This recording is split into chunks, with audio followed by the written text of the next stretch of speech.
علیکم ورحمۃ اللہ وبرکاتہ۔ معزز سامعین، نماز میں بہت سارے مسائل ایسے ہیں کہ ان میں اگر وہ غلطی ہو جائے تو نماز ہی نہیں ہوتی۔ وہ مسائل تو خیر کثیر ہیں، بہت سارے ہیں، تو ان میں سے میں ایک اہم مسئلے کی طرف رہنمائی کرنا چاہتا ہوں اور اس پر تنبیہ کرنا چاہتا ہوں کہ یہ مسئلہ کثیر الوقوع ہے، بہت سارے لوگ اس میں غلطی کرتے ہیں، انہیں پتہ نہیں چلتا۔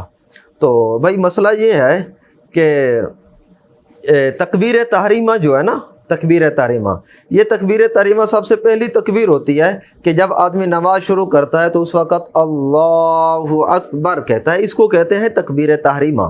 یہ تکبیر تحریمہ فرض ہے۔ باقی جو تکبیریں ہیں نا، مثلا رکوع میں جانے کے لیے آپ نے اللہ اکبر کہا، رکوع سے کھڑے ہوتے وقت سمیع اللہ لمن حمیدہ کہا، پھر سجدے میں جانے کے لیے آپ نے اللہ اکبر کہا، یہ جو تکبیرات ہیں انہیں تکبیرات انتقال کہا جاتا ہے کہ ایک رکن سے دوسرے رکن کی طرف آدمی منتقل ہوتا ہے، تو یہ تکبیرات انتقال ہیں، یہ فرض نہیں ہے، واجب بھی نہیں ہے، البتہ سنت ہے۔ یہ کہہ لیا جائے تو ثواب ہے، اگر کوئی چھوڑ بھی دے تو نماز ہو جاتی ہے، نماز میں خلل نہیں آتا۔ لیکن یہ جو پہلی تکبیر ہے نا کہ جب آدمی نماز میں شروع ہوتا ہے، یہ پہلی تکبیر فرض ہے۔ اس میں کوئی غلطی ہو جائے، گڑبڑ ہو جائے تو نماز نہیں ہوتی۔ اگر کوئی آدمی جلدی جلدی آئے اور امام مثلا رکوع میں آئے تو ایک آدمی بھاگتا ہوا آیا اور اس نے اللہ اکبر نہیں کہا، وجہ سے اشارہ کر کے رکوع میں چلا گیا، امام کے ساتھ کھڑا ہو کر رکوع میں چلا گیا، تو اس کی نماز نہیں ہوئی، کیونکہ اس کا فرض رہ گیا ہے، تکبیر تحریمہ رہ گئی ہے۔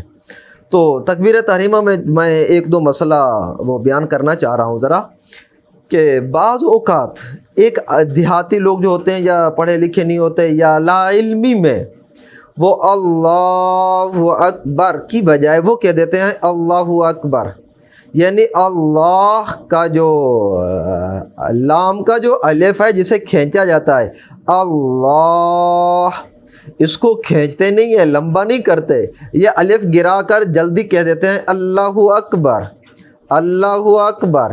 نماز نہیں ہوتی ان لوگوں کی۔ کیوں؟ اس لیے کہ ان کی تکبیر تحریمہ نہیں ہوئی۔ تکبیر تحریمہ اللہ اکبر نہیں ہے، تکبیر تحریمہ ہے اللہ اکبر۔ لام کو لمبا کرنا ہے، لہذا کسی نے نہیں کیا تو اس کی تکبیر تحریمہ نہیں ہوئی۔ جب تکبیر تحریمہ نہیں ہوئی تو نماز بھی نہیں ہوئی۔ اس لیے اس مسئلے میں خاص احتیاط برتی جائے۔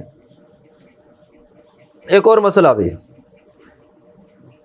بعض اوقات مقتدی امام کے ساتھ نماز میں شامل ہوتا ہے شروع سے ہی، تو امام کا سانس لمبا ہوتا ہے، وہ لمبی تکبیر تحریمہ کر دیتا ہے، مثلا اللہ اکبر، اور پیچھے جو مقتدی ہوتے ہیں وہ بوڑھے بھی ہوتے ہیں یا دیہاتی ٹائپ کا سمجھ نہیں ہوتی، تو وہ امام کے ساتھ تو شروع کر دیتے ہیں، لیکن ان کی تکبیر تحریمہ امام کی تکبیر تحریمہ کے ختم ہونے سے پہلے ختم ہو جاتی ہے۔ مثلا امام کھینچ رہا ہے اللہ اکبر اور مقتدی نے پہلے ہی کہہ دیا اللہ اکبر، اللہ اکبر، اس کی تکبیر پہلے ختم ہو گئی امام سے، تو ایسے مقتدی کی اقتدا درست نہیں ہوئی امام کے ساتھ۔ جب اس کی اقتدا درست نہیں ہوئی تو اس کی نماز نہیں ہوئی۔ اس لیے امام کے لیے بہتر یہی ہے کہ وہ تکبیر تحریمہ کو زیادہ لمبا نہ کرے، بلکہ وہ مختصر کہہ دے اللہ اکبر۔ آپ حضرات نے دیکھا ہوگا کہ حرمین شریفین کے ائمہ کو کہ وہ تکبیر تحریمہ کو بھی لمبا نہیں کرتے، سلام کو بھی لمبا نہیں کرتے، تکبیر تحریمہ بھی مختصر کہتے ہیں اور سلام بھی ان کا مختصر ہوتا ہے۔ تو ہمارے ہاں ایک بر صغیر میں عجم میں جو ہے نا، وہ امام جو ہے نا بس یہی اپنی سر لگانا شروع کر دیتے ہیں کہ تکبیر تحریمہ بھی بہت لمبی، سلام بھی بہت لمبا۔